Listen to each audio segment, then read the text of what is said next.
We're going to work today looking at how to draw with fabrics using a needle and thread as our paintbrush or as our drawing tool to create our picture of our doodle house. Now we're going to start with the background, the foreground and the basic shape of the house today, and then I'll show you how to do all the other details during another tutorial. So I'm just going to put that to one side because this is eventually your final piece, your picture of what your doodle house drawing with fabric and threads is going to look like eventually over a few lessons. So first of all, you need to make sure that you've got background fabric and also a fabric for the foreground. So that's your two fabrics. You've also got an embroidery ring, and these are designed to make the fabric nice and taut so it's easier to sew with. And I also noticed that some artists use these as little frames, but that's something we'll look at later on. Now to undo your embroidery ring, it's made up of two circles of wood, an inside one and an outside one, held together by a little metal screw here.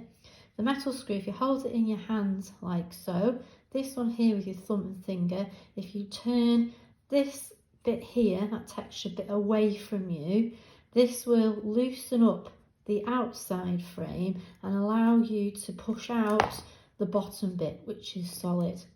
So for a moment, just put the top part of the embroidery ring to one side. Move your background and your foreground for 1 minute and put the small solid wooden part down in front of you like so. You then get your background and place your background over the small embroidery ring so that you've left a bit of fabric around the edge, and you've also left a little bit at the bottom here. You're then going to place your foreground for your picture on here like so. You get your other part of your embroidery ring, the top part, line it up with the smaller part and push that down like so.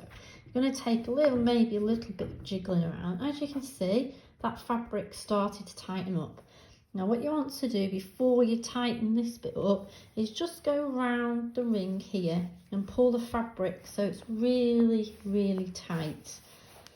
Nice and slowly all the way round, so you're just pulling it so that's nice and tight, and you're coming back to this part, this bit here, just tighten that up if you need to. You might not need to tighten that up. There we go, I think mine was okay there. So that's the first stage is done. You now have your background and your foreground ready. You then need to put the shape of your house on. So you've either cut one out from a template or you've collected a shape of your house. I'm going to go with a long rectangular one here. Then with your pins, you're going to very carefully pin. So you're going to push the pin so it's coming through to the back.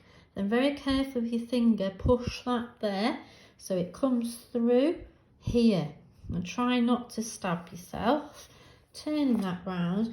And you're going to place 4 pins here, here, here and here, just to hold that fabric in place before you sew down the house shape, the house part.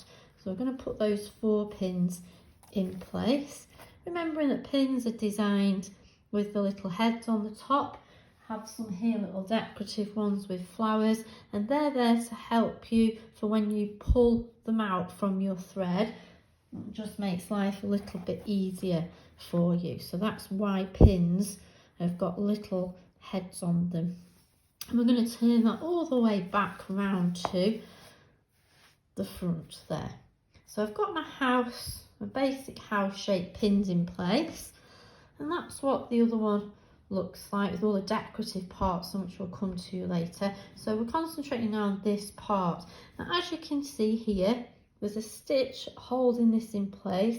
That's our running stitch, and we're now going to do running stitch all the way around here to hold the main part of our house in place. So you're going to need to get your needle and thread. make sure you've threaded your needle up and you've doubled the thread and you've done a secure knot at the bottom. You're then going to come to the underside, so the back of your work, find the corner with your thumb here, back of your work, try not to stab yourself with the needle, and you're going to sew and then go down a little running stitch. So you're going down to the back of your work, as you can see. You might want to turn that over to come back so you know that that's aligned, bringing that up, going back down. So you're going up and down towards the back, up and down.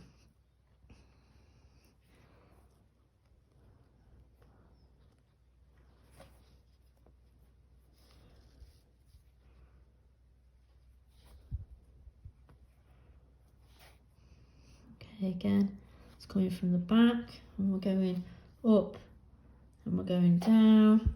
Get our hands at the back there, from the back, coming up all the way, and we're going down. Now I'm going to do that all the way around the edges, so coming up to the corner of here. Okay, I'm going to do that running stitch all the way around the 4 sides. Now, just to show you how to finish your stitch off, I know I've not quite gone all the way around, but when I've gone all the way around, to finish my stitch off, I'll go back to my work, make sure you've left enough thread here to create a little loop.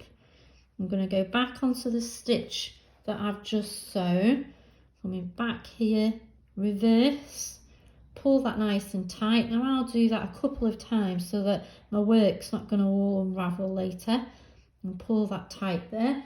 And if you get the scissors and just cut that off there, and then that's finishing your work nice and neatly at the back. Now obviously I've done that sooner. I'd wait to make sure that I've sewn all the way around the edges before I show you what the next stage is going to be in the next lesson. Thank you.